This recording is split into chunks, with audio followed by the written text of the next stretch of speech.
Bismillahir Rahmanir Rahim. In the name of God, the most merciful, the most beneficent. Your Majesties, Your Royal Highnesses, distinguished members of the Norwegian Nobel Committee, dear sisters and brothers, today is a day of great happiness for me. I'm humbled that the Nobel Committee has selected me for this precious award.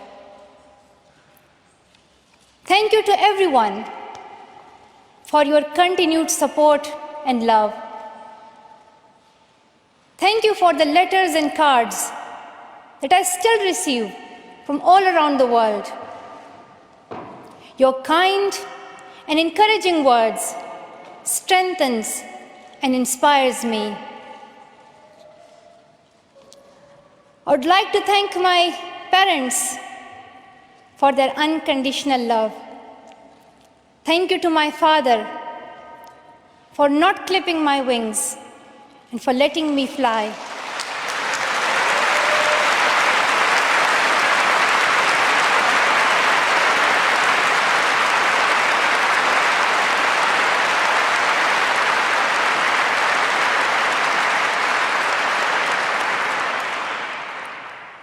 Thank you to my mother for inspiring me to be patient and to always speak the truth, which we strongly believe is the true message of Islam.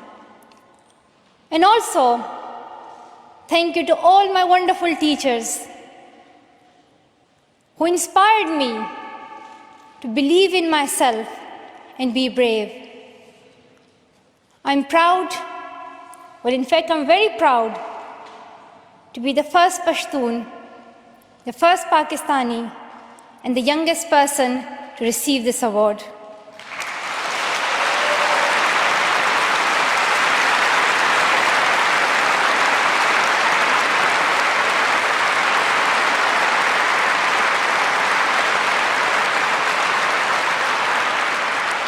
Along with that, I'm pretty certain that I'm also the first recipient of the Nobel Peace Prize who still fights with her younger brothers.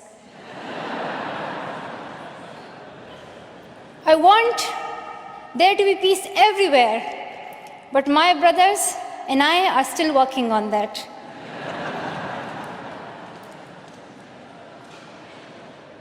I'm also honored to receive this award together with Kailash Satyarthi, who has been a champion for children's rights for a long time, twice as long, in fact, than I have been alive. I'm proud that we can work together. We can work together and show the world that an Indian and a Pakistani, they can work together and achieve their goals of children's rights.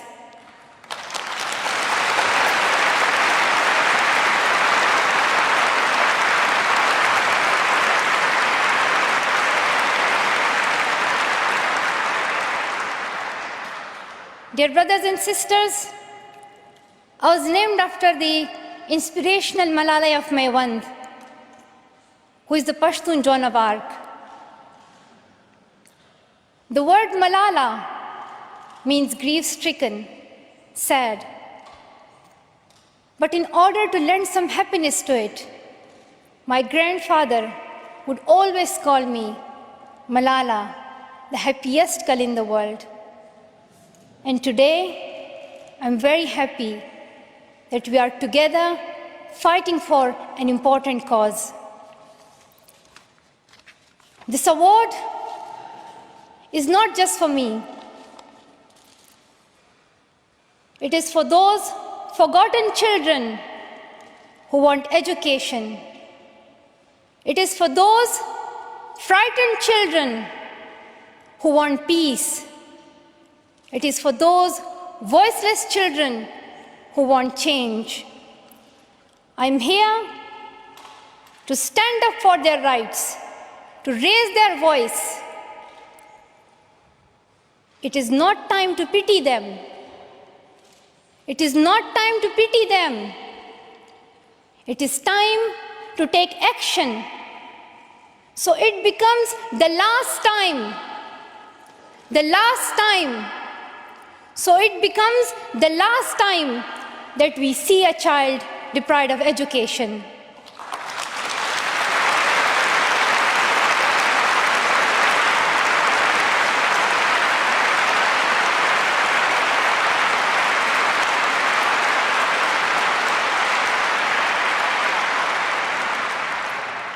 I have found that people describe me in many different ways.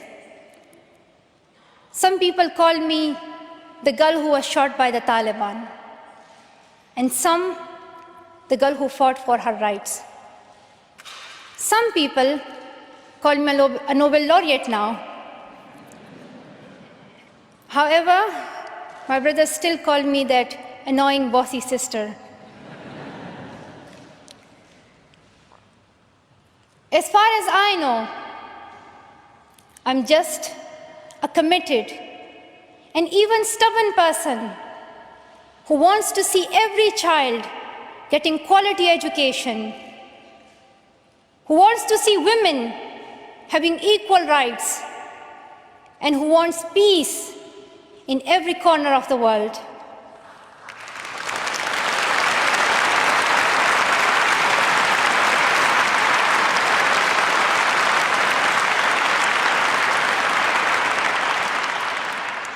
Education is one of the blessings of life and one of its necessities. That has been my experience during the 17 years of my life. In my paradise home, Swat, I always loved learning and discovering new things. I remember when my friends and I would decorate our hands with henna on special occasions. And instead of drawing flowers and patrons, we would paint our hands with mathematical formulas and equations. We had a thirst for education. We had a thirst for education because our future was right there in that classroom. We would sit and learn and read together. We loved to wear neat and tidy school uniforms. And we would sit there with big dreams in our eyes. We wanted to make our parents proud and prove that we could also excel in our studies and achieve those goals which some people think only boys can.